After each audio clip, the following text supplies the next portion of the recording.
네, 참 정신없는 흐름이 연일 확인되고 있습니다.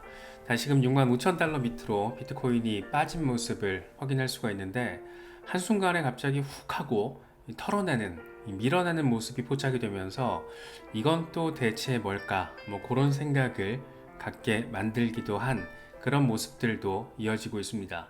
일단 지금 상황은 아주 나이스하지는 않다라고 정리를 할 수가 있겠죠. 무엇보다 두 개 이동 평균 모두 하회하고 있는 상황이고 박스권 1차, 2차 영역 가운데 2차 박스권 하단 지지를 받아주지 못하고 있다라는 거. 다시 말해서 6만 4천 달러가 깨질 경우에는 6만 달러 리테스트 상황까지도 염두에 둘 수 있다라는 거. 지금 그렇게 썩 좋진 않지만 뭐 늘상 그랬듯이 이렇게 올렸다가 또 털기도 했다가 그렇게 공포감을 조장하기도 했다가 다시금 또 끌어올리면서 전체적으로는 언제나 우상향하는 모습을 강세장 속에서는 그려왔다라는 거, 이런 부분들을 좀 참고하시면서 너무 단기적인 이런 흐름에 집착을 하기보다는 이럴 때일수록 조금 줌아웃해서 시장을 바라보는 노력이 의도적으로 필요하지 않을까, 뭐 그런 생각이 들기도 합니다. 공포 탐욕 지수는 하루 전보다 3포인트 오른 63을 기록하면서 탐욕 단계가 이어지고 있습니다. 비트코인 도미넌스는 여전히 강력한 흐름을 확인해주고 있습니다. 여기서 지금 와리가리 하다가 이제 조금 저항을 확인해주면서 도미넌스가 빠져주면서 그렇게 알트들로 힘이 조금 실리고 그 계기가 이더리움 현물 ETF가 될 수 있으면 참 좋겠다. 뭐 그런 생각을 갖게 만드는 이 도미넌스의 흐름도 확인을 할 수가 있습니다. 이건 4시간 차트입니다. 젤레는 이렇게 얘기를 해요. 비트코인이 지금 박스권 저점에서의 싸움을 벌이고 있다. 시장의 구조는 서서히 강세로 돌아서는 모습을 확인해주고 있다. 이렇게 얘기를 하고 있습니다.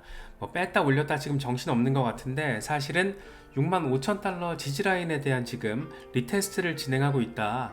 흐름 자체 그렇게 나쁘진 않다라는 얘기를 하고 있습니다. 물론 6만 5천 달러 밑에서 6만 4천 달러까지 흔들리게 된다라면 살짝 조금 아쉽고 짜증날 수도 있겠지만 그럼에도 불구하고 여전히 이전 사이클 고점 부근에서 리테스트를 진행하고 있다라고 평가할 수 있다라는 거. 이 정도는 그래도 뭐 만족스럽진 않지만 그래도 나쁘진 않다 정도로 의미 부여를 굳이 하자면 그 정도까지는 가능하지 않을까 싶습니다. 자봉막스의 경우에는 3시간 차트예요. 비트코인이 지금 또 다른 폭발적인 상승 랠리를 진행하려고 하고 있다. 이 최근에 강력한 통합으로 인해서 이번에는 더 크고 강렬한 상승을 이끌어낼 수 있을 것이다 라고 이야기를 하고 있습니다. 이건 일간 차트입니다. 지금 주요 지지라인 위에서 마감을 하면서 반등 가능성이 상대적으로 높아졌고 72,500달러 저항 라인으로의 길이 지금 열려 있다. 하지만 지금 수준을 유지하지 못하면 64,000달러를 지지하는 게 가장 중요하다. 이렇게 얘기를 합니다. 앞서서 말씀드렸던 것처럼 64,000달러가 깨지면 이제 1차 박스권 하단에 대한 리테스트가 가능하기 때문에 다시 말해서 6만 달러 리테스트, 그런 상황이 만약이라도 벌어진다라면 이제 6만 달러 깨지면 어떡하나 뭐 이런 식으로도 우려가 커질 수 있기 때문에 가급적이면 지금 상황에서 리테스트를 잘 해서 다시금 72,500달러 저항 라인 깨고 그렇게 전고 돌파하고 새로운 고점을 만들어 가고 우리를 그렇게 더 경험해 보지 못한 미지의 영역으로 끌어가고 그렇게 99,000달러까지 나아갈 수 있을 것이다 라는 얘기를 지금 조나단 카터가 이야기를 하고 있습니다. 게르트 반 라겐 투데이 차트예요. 이 돌파 이후에 지지선 리테스트를 진행을 하고 있다. 지금 12만 7천 달러를 향할 준비가 됐다. 지금 이번 통합이 100일 넘게 지속되고 있는데 이런 상황에서 거래량도 꾸준히 감소한 모습이 확인되고 있다. 근데 이게 지금 더 줌아웃해서 보면 3년짜리 커벤핸들 패턴이거든요. 핸들 부근. 여기서 이번에 잘 반등을 해준다라면 그만큼 큰 폭의 반등이 나올 수 있다라는 어떤 맥락도 깔고 있습니다. 특히 지금 거래량까지 빠져있는 상황이다 보니까 여기서 매수세가 달라붙어 준다라면 충분히 반등 모멘텀을 기대해 볼 수 있다라는 얘기를 하고 있다라고 바라볼 수 있는 그런 차트입니다. 요다의 경우에는 말이 재밌어요. 짜증나는 거죠. 이 주간 차트를 통해서 매도 압력 그까이 거 다 가져와. 내가 있는 돈으로 다 매수할 거야. 뭐 이런 얘기를 하고 있습니다. 어쨌든 지금 전반적인 흐름 자체는 나쁘지 않은데 이 좁은 박스권에서 너무 오랜 시간, 사실 100일 넘게 이렇게까지 이어질 거라고는 생각하지 않은 경우가 더 많았잖아요. 그렇다 보니까 슬슬 이제 서머랠리 시즌으로 좀 들어가 줘야 되는데 아직까지는 약간 흐름 자체가 조금 밋밋하다. 비트코인 이렇게 한 번 더 급반등을 한번 해주고 그때부터 가격 발견, 이 프라이스 디스커버리 과정으로 들어가 준다라면 그때부터 자금 유입이 알트들로 이어지고 그게 큰 계기가 될 수 있는 사건, 이더리움 현물 ETF 며칠 안 남았다. 시장의 예상대로라면 큰 이슈 하나가 지금 2주도 안 남은 상황에 대기를 하고 있기 때문에 이런 부분이 우리가 기다리고 있는 어떤 서머 랠리와 관련된 직접적인 증폭제가 될 수 있지 않을까, 그런 기대감도 생각해 볼 수 있을 것 같습니다. 사실 이번에 조금 이게 밤사이에 갑자기 비트코인이 훅 하고 빠졌잖아요. 이게 지금 독일 정부가 던졌습니다. 비트코인을 24시간 동안 1억 9,500억 달러 규모를 매도를 해버렸어요. 지금 거래소에 추가로 이체된 정황도 포착이 되고 있고, 이렇게 매도를 크게 던졌는데도 불구하고 여전히 30억 달러 넘는 규모의 비트코인을 독일 정부가 가지고 있다. 이게 갑자기 시장이 훅 하고 던져지면서 시장이 밤사이, 한국 시간으로 밤사이 한 방 얻어 맞은 것으로 바라볼 수가 있습니다. 비트로 거래소의 최고 전략 담당자가 이런 얘기를 하더라고요. 이번에 대규모 독일 정부의 매도가 비트코인 시장에 눈에 띄는 영향을 미쳤다. 이런 대규모 매도는 비트코인 가격에 대한 독일 정부의 약세 전망을 시사한다. 그러니까 독일 정부는 지금 비트코인 약세를 점치고 있기 때문에 이번에 적지 않은 물량을 한번 던진 거다. 뭐 이런 얘기를 하고 있죠. 그러면서 비트코인 가격 하락을 보고 독일 정부는 상당한 규모의 비트코인을 지금 던지고 있는데 한동안 가격이 약세를 보일 것이다 라고 판단한 것이다. 비트코인 판매 자금을 독일 정부가 어떻게 사용할지에 대한 계획이 더 흥미롭다 라고 나름의 평가를 제시하고 있습니다. 사실 독일 정부가 지금 넘버 4예요. 각국 정부별로 비트코인을 가장 많이 가지고 있는 나라는 미국이죠. 그 다음 중국, 영국, 독일 요 순으로 지금 있는데 무려 5만 개. 이 중에 일부를 던져도 지금 5만 개 가까이가 된다라는 거예요. 그래서 여전히 많이 가지고 있고 이거 다 이제 범죄 단체로 찍힌 수사가 이루어진 곳들로부터 압류를 한 물량들이죠. 그래서 미국에선 지금 대선 국면 가운데 굉장히 큰 이슈가 암호화폐 관련 이슈이기 때문에 미국 정부는 압류를 했든 뭘 했든 지금 정부가 가지고 있는 비트코인을 절대 매도해서는 안 된다. 뭐 이런 주장까지도 지금 적극적으로 나오고 있는 상황입니다. 21만 3,246개. 미국도 참 많이 들고 있네요.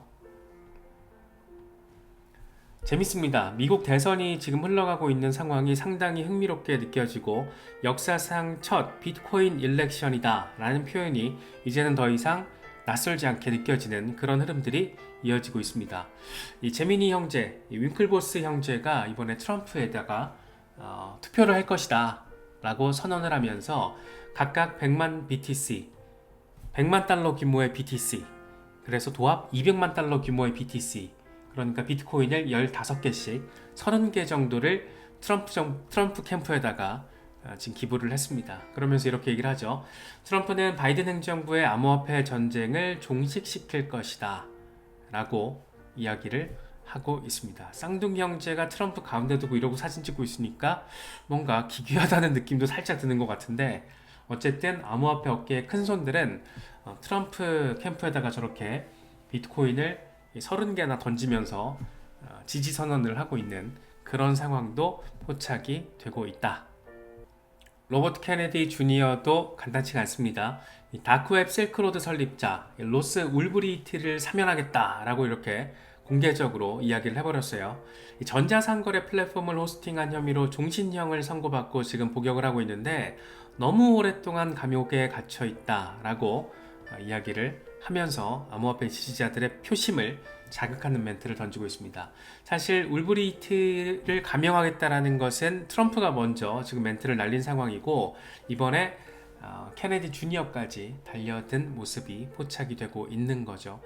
이 양반의 어떤 표심이 이번 미국 대선 전체 판도에 결과적으로 어떤 영향을 미치게 될지가 전 너무 궁금해요. 사실상 스윙보터 역할을 지금 로버트 케네디 주니어가 하고 있는데, 이 사람이 이미지 신뢰도 지수나 이런 지금 지지율에 있어서 상당한 어떤 지지율을 얻고 있기 때문에, 이런 부분들이 지금 양자 대결 국면 속에서 사실상 3자 대결, 여기서 어떤 흐름으로 판세를 이어가게 될지 되게 궁금하게 느껴지기도 합니다.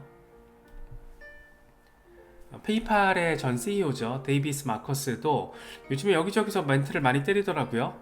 비트코인은 멈출 수 없는 화물 열차다. 여전히 저평가돼 있고 화폐나 가치 저장 수단으로 쓰일 수 있는 가상자산, 결국에는 비트코인이다. 이렇게 이야기를 하고 있습니다. 물론 이제 바라보는 사람에 따라서는 약간 호불호가 있는 멘트죠. 화폐가 되겠어? 라고 약간 가치 저장 수단으로서는 오케이, 뭐 이런 의견도 있고, 좀 봐야겠지만 어쨌든 암호화폐 시장에서는 상징적인 의미를 가지고 있는 대표 선수, 결국엔 비트코인이다 라고 이야기를 하고 있습니다. 마이클 세일러의 마이크로 스트래티지, 결국 또 비트코인을 대거 추매를 했습니다. 11,931개를 추가 매수했고 평균 매수 가격은 65,800달러대에서 와 진짜 많이도 매수했죠. 총 매입 가격은 7억 8,600만 달러, 현재 총 보유량 22만 6,331개, 평균 매수가 36,700달러. 대단합니다. 비트코인이 올라도 사고 떨어져도 사고, 떨어질 것 같아도 사고, 오를 것 같아도 사고, 횡보할 때도 사고, 그냥 언제나 바이. 마이클 셀러가 얘기를 하죠. 영원히 비트코인을 팔지 않겠다. 굉장한 신념이고 굉장한 이 스탠스인데, 이런 전략을 한때 엄청난 비웃음을 안겼던 그런 사람들도 있지만, 결과적으로는 지금 평균 매수 단가가 36,000달러대, 어마어마한 수익률을 지금 미실현 수익을 기록을 하고 있습니다.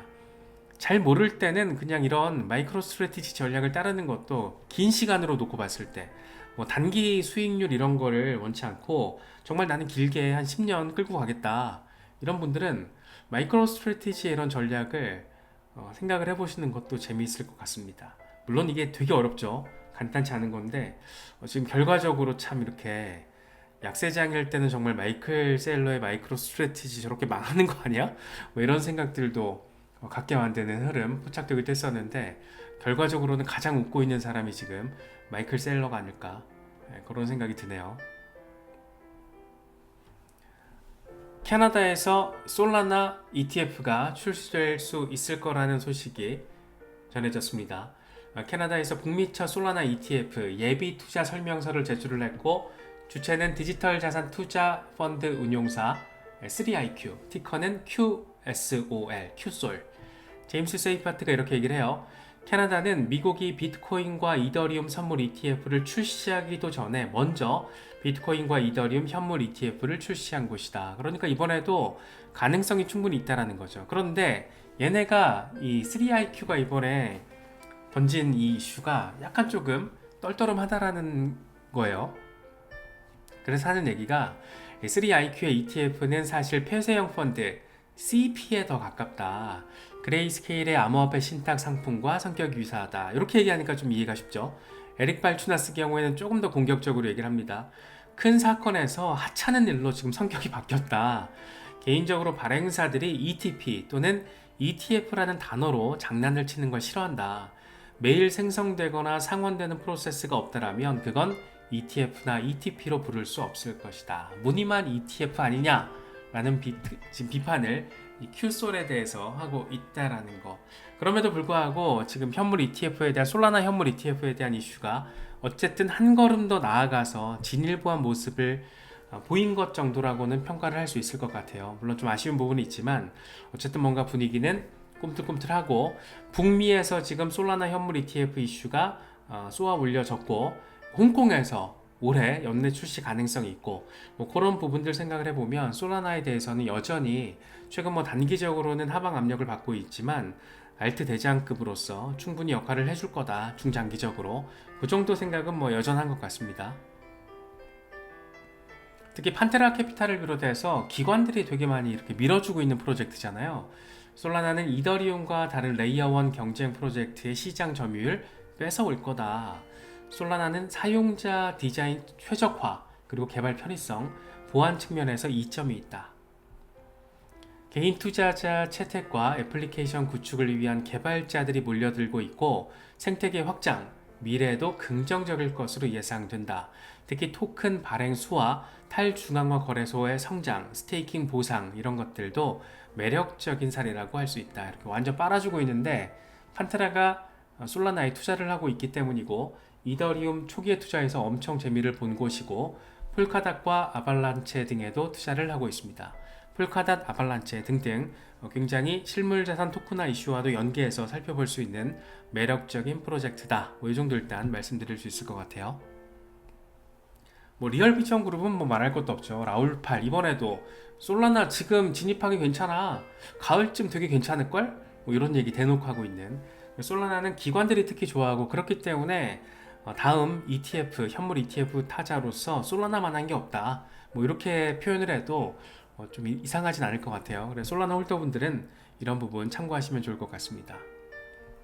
물론 단기적으로는 지금 힘이 조금 약합니다. 특히 이제 이더리움으로 자금이 추가로 더 몰릴 가능성이 ETF 때문에 더 높아졌잖아요. 그래서 당분간은 조금 더 하방 압력을 받을 수가 있는데 이번에 특히 솔 이더 이 차트를 보니까 석 달 최저 수준을 보여주고 있습니다.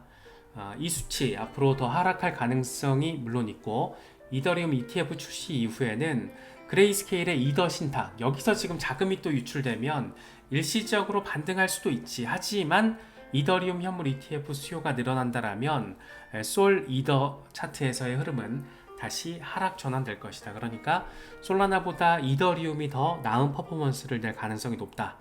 일단 단기적으로는 그럴 수 있죠. ETF 이슈가 있기 때문에. 하지만 또 여기서 그레이스케일 이더 신탁에서 또 판매 물량이 어느 정도 나오느냐가 이런 어떤 흐름 자체를 한번 또 바꿔놓을 수 있기 때문에 이건 조금 더 지켜봐야 되지 않을까 싶은 생각이 들기도 합니다. 단기적으로는 조금 이더리움에 비해서 힘이 빠질 수도 있겠지만 그럼에도 불구하고 여전히 강력한 이 시장의 선수 가운데 한 명이라는 거, 그 정도는 뭐 의미 부여를 하는 데 있어서는 여전하다라고 충분히 평가할 수 있지 않나 생각됩니다.